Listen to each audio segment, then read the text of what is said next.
பிரியமானவர்களே, எப்படி இருக்கீங்க? நல்லா இருக்கீங்களா? இயேசு கிறிஸ்து உங்க மேல ரொம்ப பாசம் வைத்திருக்கிறார். அதனால தான் தினம் உங்கள்கிட்ட பேசுகிறார். நீங்க அவரோட நடக்கிறீங்களா? வாக் வித் ஜீசஸ் தானே இந்த நிகழ்ச்சி. அப்போ தினமும் நம்ம இயேசுவோட நடக்கணும்ல. 2 பேர் நடந்து போனா அப்படி உண்மையான அமைதியாக இருப்பாங்கள, பேசிக்கிட்டே போவாங்கல்ல. அப்போ இயேசுவோடு பேசுவது, அவர் நம்மோடு பேசுவது, அப்படி அவரோடு நடக்கிற ஒரு அனுபவத்தில் நம்ம வாழணும். நம்முடைய அனுதின வாழ்க்கையில் அவர் கூடவே நடந்தா நம்முடைய வாழ்க்கையில் எப்பொழுதுமே வெற்றி தான். சில சமயத்தில் என்னால் இது முடியுமா, என்னால் இதை செய்ய முடியுமா அப்படின்ற பயப்படுகிற சூழ்நிலை வரும். அந்த மாதிரி சூழ்நிலையில் நீங்கள் இருக்கலாம்.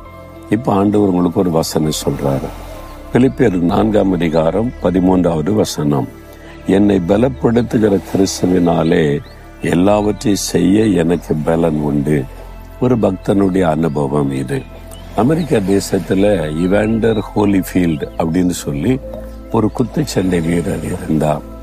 அவருக்கு சின்ன வயதிலிருந்தே இளம் வாலிபனாக இருந்த காலத்திலேயே குத்துச்சண்டைக்கு தன்னை பயிற்சித்து கொண்டார். உலக சாம்பியன் ஆகணும் குத்துச்சண்டையில என்பதாக அவருடைய ஆசை.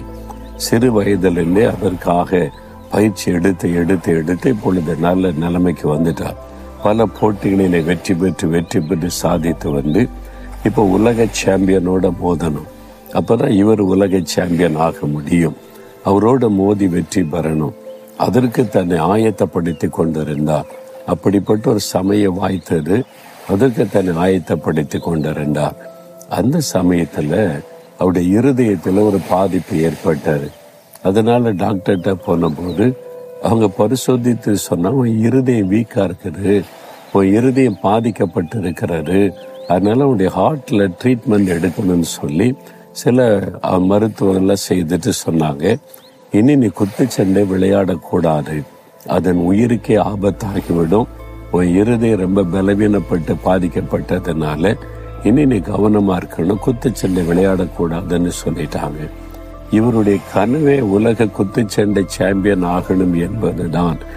இப்போ இருதயம் நொறுங்கி போனாரு. இப்படி ஒரு பலவீனம் வந்துட்டு இவ்வளவு நாள் அதுக்காக தானே என் வாழ்நாள் ஒரு கனவாக நான் ஆயத்தப்பட்டு கொண்டிருந்தேன் என்பதால். அவர் இயேசுவின் மேல விசுவாசம் உள்ள ஒரு நண்பர். அதனால அமெரிக்காவில் நடந்த ஒரு கூட்டத்துக்கு போயிருந்தார். அங்கே பெனிஹின் அப்படின்ற ஒரு ஊழியக்காரன், அவர் வியாதிஸ்தருக்காலம் ஜெபம் செய்வார். அந்த கூட்டத்தில் போய் பங்கு பெற்ற போது இயேசுவின் கரம் அவரை தொட்டாரு. அவருடைய இருதயத்தை குணமாக்கினாரு. அந்த ஊழியக்காரர் சொன்னார், இப்போ இயேசு உன்னை குணமாக்கி விட்டார், கோ அண்ட் ஃபைட் என்பதாய் சொன்னார். அவருக்குள்ள பெரிய விசுவாசம். அப்போ ஆண்டவரிடத்திலே போனார். ஒரு பக்கம் டாக்டர்ஸ் இப்படி சொல்றாங்க, ஊழியக்காரர் மூலமா என்னை தொட்டு குணமாக்கிட்டீர், அவர் விசுவாச வார்த்தை சொல்லிட்டார், நான் என்ன செய்யறது ஆண்டவரே? அப்போ இந்த பிலிப்பியர் 4:13 வசனத்தின் மூலம் ஆண்டவர் பேசினார். என்னை பலப்படுத்துகிற கிறிஸ்துவினாலே எல்லாவற்றையும் செய்ய எனக்கு பலன் உண்டு.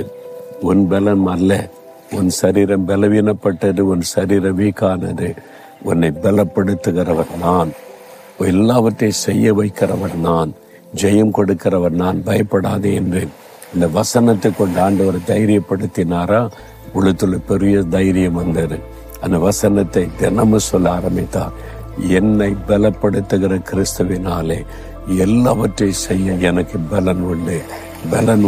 என்னை பலப்படுத்துகிற கிறிஸ்துவினாலே சொல்ல சொல்ல சொல்ல ஒரு பெரிய தைரியமும் பலனும் வந்தது. அதே மாதிரி இந்த குறிப்பிட்ட நாள் வந்தது. குத்துச்சண்டை போட்டியில இறங்கினார், பெரிய வெற்றி பெற்றார், வேர்ல்டு சாம்பியன் என்று அறிவிக்கப்பட்டார். ஒரு பெரிய ஜெயத்தை அவர் பெற்றுக்கொண்டார். எப்படி முடிந்தது? பலப்படுத்தின இயேசு கிறிஸ்து. இன்னைக்கு உங்கள் வாழ்க்கையில ஒரு எக்ஸாமுக்கு ஆயத்தப்பட்டு கொண்டிருக்கலாம், இன்டர்வியூக்கு ஆயத்தப்பட்டு கொண்டிருக்கலாம், ஏதோ ஒரு உயர்வுக்கான பிளான் பண்ணி கொண்டிருக்கலாம், பிசினஸுக்கு வேலைக்கு திட்டமிட்டு கொண்டிருக்கலாம், என்னால் இதை செய்ய முடியுமா என்று நினைத்து கொண்டிருக்கலாம். இந்த வசனத்தை சொல்லுங்க, என்னை பலப்படுத்துகிற கிறிஸ்துவினால் எல்லாவற்றையும் செய்ய எனக்கு பலன் உண்டு. அவர் எனக்கு பலன் தருவார், என்னை பலப்படுத்துவார், என்னை செய்ய வைப்பார், ஜெயம் தருவார். தைரியமா சொல்லுங்க, நீங்க அற்புதத்தை காண்பீங்க. அது உங்களுடைய ஊழிய காரியமா இருக்கலாம். ஊழியத்தில் பலன் கொடுத்து ஜெயம் கொடுத்து நடத்துகிற தேவன் விசுவாசத்தோடு சொல்றீங்களா? அப்படியே வலதுகரம் உயர்த்தி, என்னை பலப்படுத்துகிற கிறிஸ்துவினாலே எல்லாவற்றையும் செய்ய எனக்கு பலன் உண்டு. என்னை பலப்படுத்துகிற கிறிஸ்துவினாலே எல்லாவற்றையும் செய்ய எனக்கு பலன் உண்டு. ஆமேன், ஆமேன்.